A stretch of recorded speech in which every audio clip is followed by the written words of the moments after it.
Hi, everybody. It's Craig and Arun back with your NBA rundown of games. I believe 11 games, I think, is the number today for Sunday, March 1st. Welcome to March Madness. And let's not only give you some winners in these free picks. How about you get in our top plays today? Go over here. You get our top plays in the NBA today, 2-for-1, DocSports.com/Craig Arun, $99. I'm glad our top plays are going to be in the NBA today because my college basketball game of the year fell short yesterday. Arkansas didn't make the trip. They didn't make the trip, I see. But we're going to bounce back with today with a nice play in the NBA from both of us. And then you get 6 more days of winners. So that's 2 for the price of 1. Yeah. All right, NBA kicking us off here. First game on the board, it's 1 o'clock game. Spurs at the Knicks. Spurs -2, total 227.5. We should call the Spurs the Giant Killers because it really has not mattered. They beat the Thunder. They beat the Pistons this year. They just go on the road, and it doesn't matter, home or away. They just beat good teams. What do you like? San Antonio won 134-132 last time out, right? They won by a bucket back on December the 31st. San Antonio rolls in, having won 10-plus in a row. They are 43-17. They're strikingly good. They beat the Nets by 16 points. The Knicks off, beating the snot out of Cleveland or bleeding the snot out of Milwaukee after such a bad game against Cleveland. Both these teams are off of wins here. I want these two teams. The last time these two teams met, I think it went to 268 or 66 points.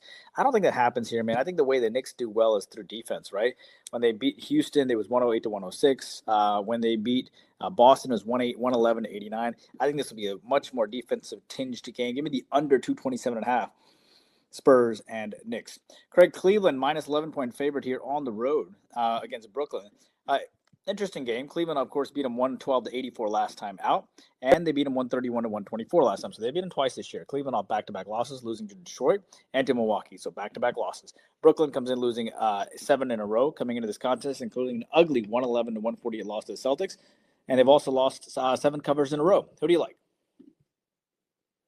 Well, I don't really trust Brooklyn, but, you continue to get more points. I see like at some point, it's too many points. And that's where, as we going to, because we have a month and a half of the regular season left, we're going to see these teams that are tanking and teams that are for real, like the Cavaliers, facing each other a bunch. And we've got to make decisions on how many is too many.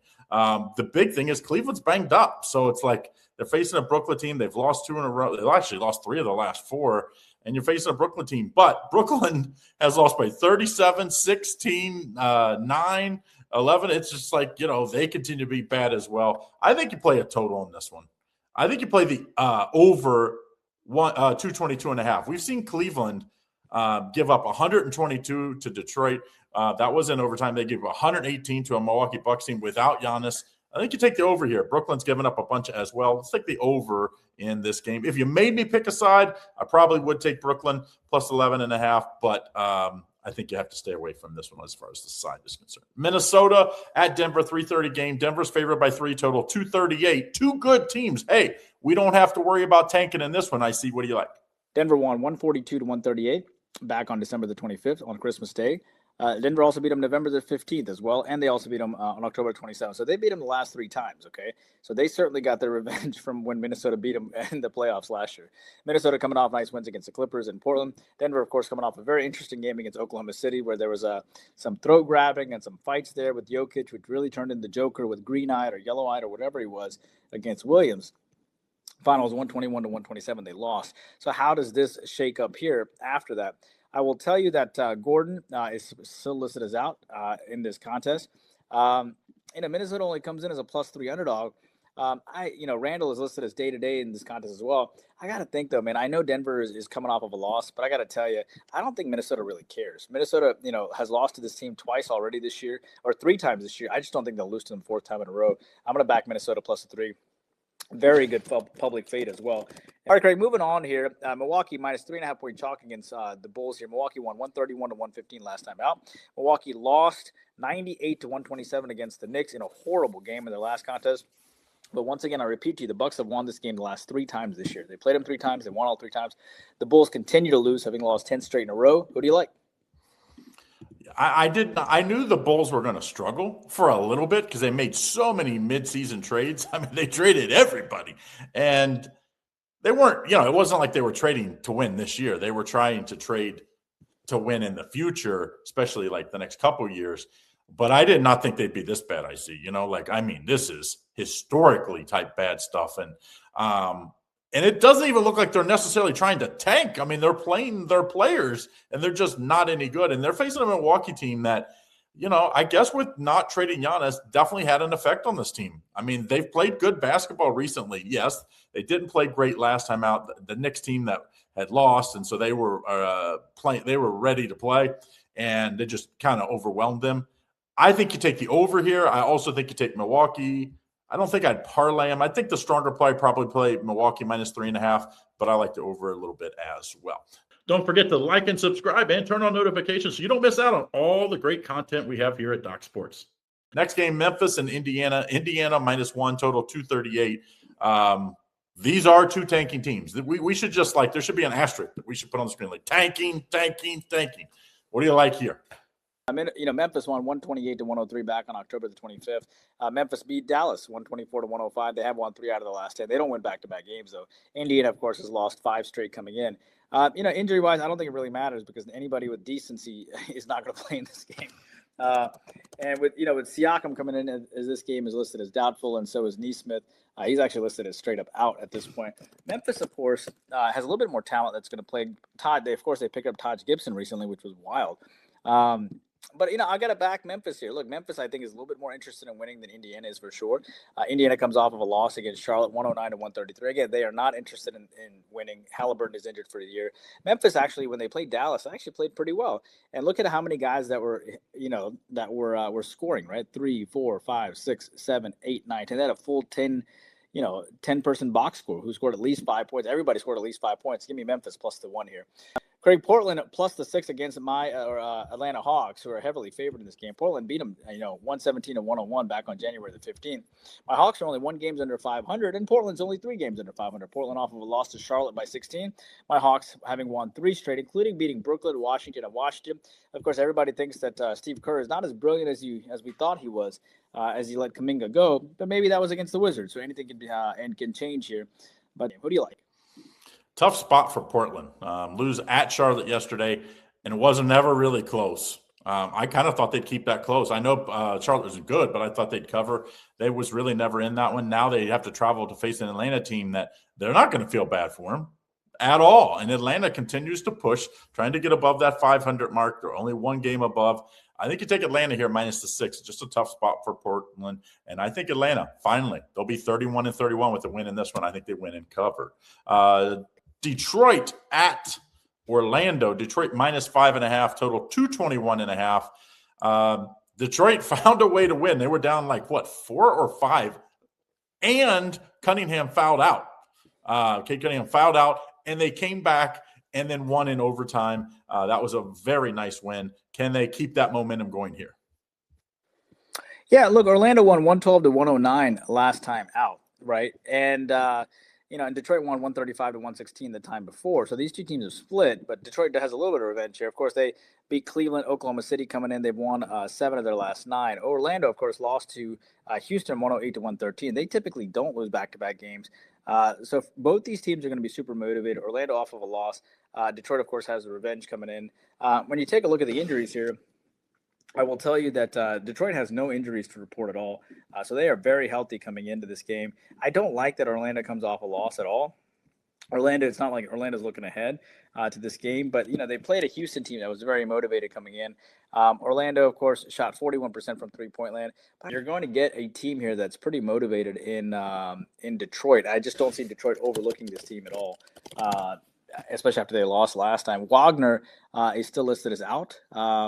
He's supposed to return on March the 18th. So, look, and the total sits at 221.5. Last time it went to about 220. I think Detroit coming into this game, will Orlando bounce back? Possibly, but I like the 5.5. Normally, I'll take the dog on the 5.5 line, but I don't think that's the case. I will tell you that 72% is riding the over. I think that's wrong. It's going to go under. But I'm going to lay it here with the Pistons minus the 5.5. They were so close to beating them last time. They lost 112-109 back in November, and they've had to bide their time here a little bit. And I think they get them back here. By the way, Orlando won that game despite shooting 5 for 30 from three-point land, which is nuts. The only reason why is because Detroit was so bad. I think their turnover margin was, they had 24 turnovers in that game. Give me give me Detroit minus the 5.5. Craig, Philadelphia here, 8.5-point dog to Boston. Philly beat them 102-100 last time. Philly, of course, has won 3 in a row, beating Miami, Indiana, Minnesota. They've sort of righted the ship. Boston lost to Denver, mad at the world. They beat Brooklyn 148-111, which is fine with me because that was my 7-unit play. Who do you like here between Philadelphia and Boston? Yeah, on Friday, we both hit our 7-unit plays. I had a small play yesterday. NBA IC was off yesterday, so we'll have a big bounce back day today. So make sure you get on that. But this is all about Joel Embiid is going to be out, by the way, in this one.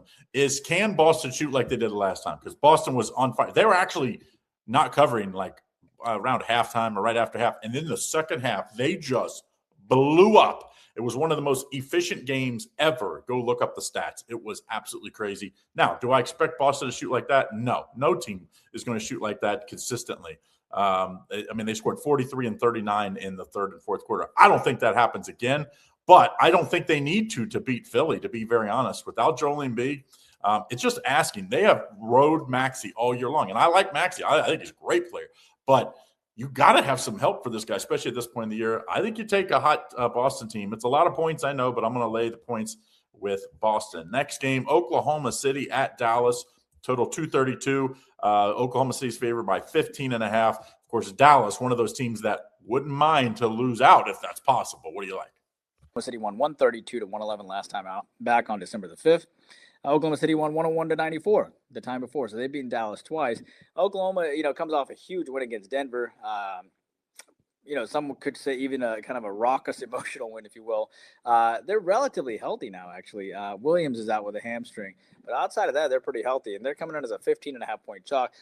Can Dallas get up for this game? Sure. They lost 105-124 against Memphis, 121-130 against Sacramento.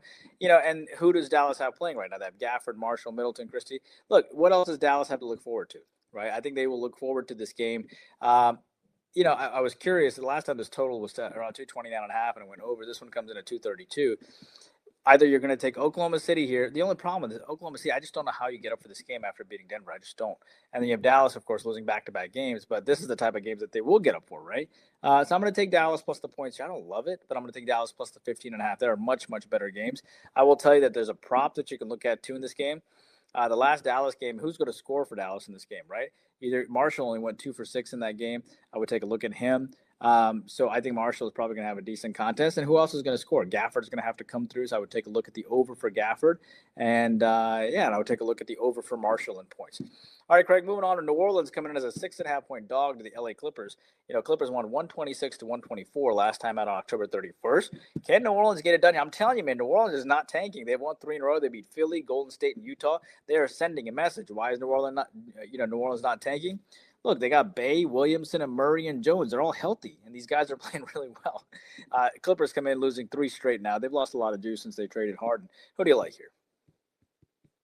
Well, the key for this game is if Kawhi Leonard plays for the Clippers. He's day-to-day, so I do expect him to play, plus especially with the line. New Orleans playing right now, by the way, at Utah, and they are winning late in the second period, I think 13 points. So that could be 4 in a row, so they could be going for 5 here. If Kawhi Leonard doesn't play, I think they have a really good chance at winning. So I would wait till game time to make sure on this one. If Kawhi plays, I would take the Clippers. If Kawhi doesn't play, I would take New Orleans. That's just how I think at this point of the year, that's how you're going to have to play the Clippers is you fade him when he doesn't play. When he plays, you play him. New Orleans has been playing well, though, FYI. Last game, in fact, Kings at the Lakers. Lakers are winning big right now, up 30 points at Golden State late in the fourth quarter with 4 minutes to go. They are big favorite here, minus 13 total, 231.5. Is it maybe a little getting over your skis a little bit that the Lakers, all those struggles, they win one game and all of a sudden they face the Kings and they're a big favorite here? The fact that they're minus 13-point favorite after having a great game in the last contest, I will tell you this: the Kings beat them 124-112 back on January the 12th. So the Lakers probably remember that loss. The Kings, for what it's worth, did beat Memphis, did beat Dallas, and they have some guys that are playing really well. Ryan DeRozan was back for that game. They shot 50% from the field, which is pretty phenomenal. But the simple question here is obviously, Murray, Hunter, Sabonis, Levine all out for the Kings.